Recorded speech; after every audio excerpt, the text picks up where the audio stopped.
नमस्कार भक्तों, जय श्री हरि विष्णु, जय देवगुरु बृहस्पति। अगर आप भी भगवान विष्णु और देवगुरु बृहस्पति की कृपा पाना चाहते हैं तो आज की यह पवित्र गुरुवार व्रत कथा श्रद्धा और विश्वास के साथ जरूर सुनिए। मान्यता है कि गुरुवार का दिन भगवान विष्णु और देवगुरु बृहस्पति को समर्पित माना जाता है।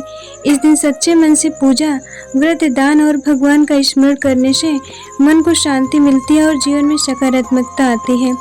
तो आइए बिना देर किए श्रद्धा से सुनते हैं गुरुवार व्रत की यह पावन कथा। बहुत समय पहले की बात है। एक सुंदर और समृद्ध राज्य में एक राजा रहता था। राजा बहुत ही दयालु और धार्मिक स्वभाव का था। वह भगवान विष्णु का परम भक्त था और हर गुरुवार को विधि विधान से भगवान की पूजा करता था। राजा अपनी प्रजा का भी बहुत ध्यान रखता था। कोई गरीब उसके दरबार में सहायता मांगने आया तो राजा उसे खाली हाथ वापस नहीं भेजते थे। वह अपनी सामर्थ्य के अनुसार अन्न, वस्त्र और धन का भी दान करता था। लेकिन राजा की रानी का स्वभाव राजा से बिल्कुल अलग था। रानी के पास बहुत धन और वैभव था, लेकिन उसके मन में धन का अहंकार बढ़ता जा रहा था। उसे दान करना बिल्कुल पसंद नहीं था। एक गुरुवार राजा भगवान विष्णु की पूजा कर रहा था। पूजा समाप्त होने के बाद एक साधु राजमहल के द्वार पर आए। साधु ने कहा, राजन, मैं बहुत दूर से आया हूँ, मुझे कुछ भोजन और सहायता चाहिए। राजा ने तुरंत साधु का आदर किया और सेवकों से उनके लिए भोजन लाने को कहा। तभी रानी वहां आई। रानी ने राजा से कहा, महाराज, आप हर किसी को दान देते रहते हैं, आखिर इतना धन बांटने से क्या लाभ? हमारे राजकोष का भी तो ध्यान रखिए। राजा ने शांत स्वर में कहा, रानी, धन का उपयोग केवल अपने सुख के लिए नहीं बल्कि जरूरतमंदों की सहायता के लिए भी होना चाहिए।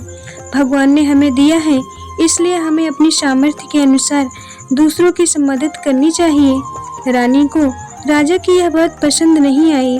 वह साधु की ओर देखते हुए बोली, आपको जो चाहिए वह किसी और से मांग लीजिए। हमारे महल में हर किसी को दान देने की परंपरा नहीं होनी चाहिए। साधु कुछ नहीं बोले। उन्होंने केवल मुस्कुराकर भगवान विष्णु का नाम लिया और वहां से चले गए। कुछ ही समय बाद राजा के राज्य में परेशानियां शुरू होने लगी।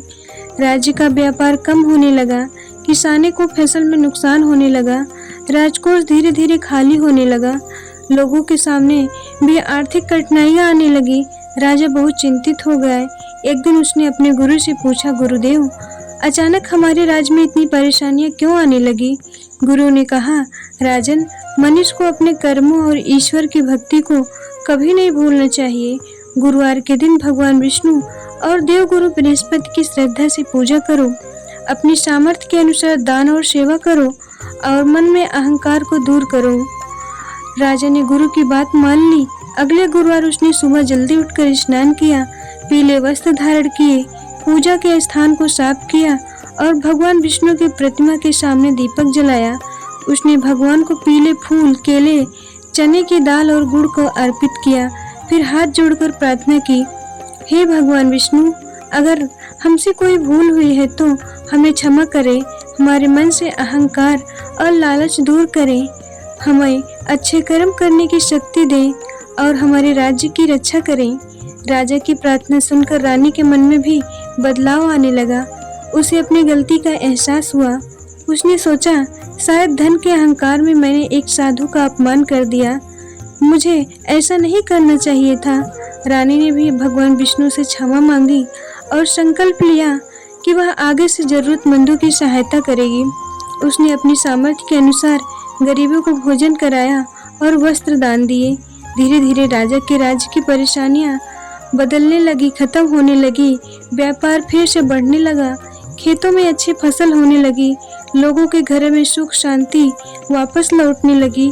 राजा और रानी ने इसे भगवान विष्णु और देवगुरु बृहस्पति की कृपा माना। कुछ समय बाद वही साधु फिर राजमहल में आए। राजा ने उन्हें देखते ही पहचान लिया।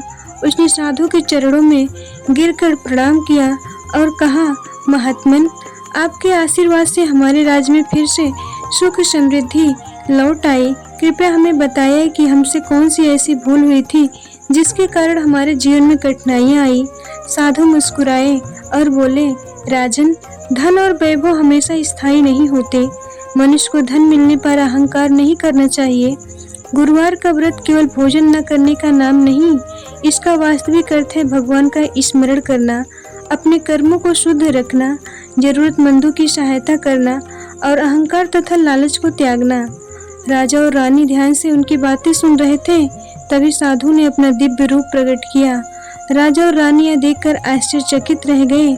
उन्हें समझ आ गया कि स्वयं देवगुरु बृहस्पति उनकी परीक्षा लेने आए थे। दोनों ने हाथ जोड़कर कहा, हे देवगुरु, हमें क्षमा करें, हमें सदैव धर्म और सेवा के मार्ग पर चलने की शक्ति दे। बृहस्पति देव ने कहा, जो व्यक्ति सच्चे मन से भगवान विष्णु का स्मरण करता है, अच्छे कर्म करता है और जरूरतमंदों की सहायता करते हैं, उसके जीवन में शांति और सकारात्मकता बनी रहती है। यह कहकर देवगुरु बृहस्पति वहां से अंतर्ध्यान हो गए। उस दिन के बाद राजा और रानी ने जीवन भर भगवान विष्णु की भक्ति और जरूरतमंदों की सेवा करने का संकल्प लिया।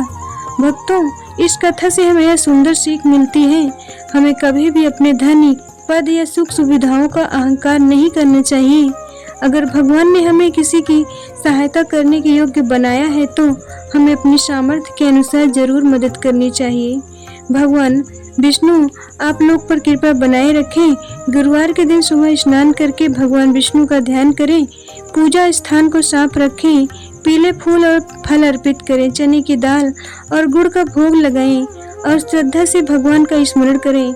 अगर आप व्रत रखते हैं तो अपने स्वास्थ्य और परिस्थिति के अनुसार ही उपवास करें, और अगर किसी कारण से व्रत रखना संभव न हो तो भगवान की पूजा, प्रार्थना और सेवा भी श्रद्धा से की जा सकती है, क्योंकि सच्ची भक्ति केवल व्रत में नहीं बल्कि हमारे अच्छे विचारों और अच्छे कर्मों से भी होती है। जब अंत में भगवान विष्णु और देवगुरु की प्रार्थना करते हैं, आइए सब लोग मिलकर, हे श्री हरि विष्णु, हमारे परिवार पर अपनी कृपा बनाए रखें, हमारे घर में सुख, शांति और प्रेम का माहौल बना रहे, हमारे मन में अहंकार, लोभ और नकारात्मकता दूर करें, हमें हमेशा सही मार्ग पर चलने की शक्ति दें। जो भी भक्त इस कथा को श्रद्धा से सुन रहा है उसके जीवन में सुख और शांति बनी रहिए। बोलिए प्रेम से जय श्री हरि विष्णु, जय देवगुरु बृहस्पति। ओम नमो भगवते वासुदेवाय नमः। अगर आपको यह गुरुवार व्रत कथा अच्छी लगी हो तो भगवान विष्णु का नाम लेकर वीडियो को लाइक करें और ऐसी धार्मिक कथाओं के लिए चैनल को सब्सक्राइब जरूर करें। जय श्री हरि विष्णु।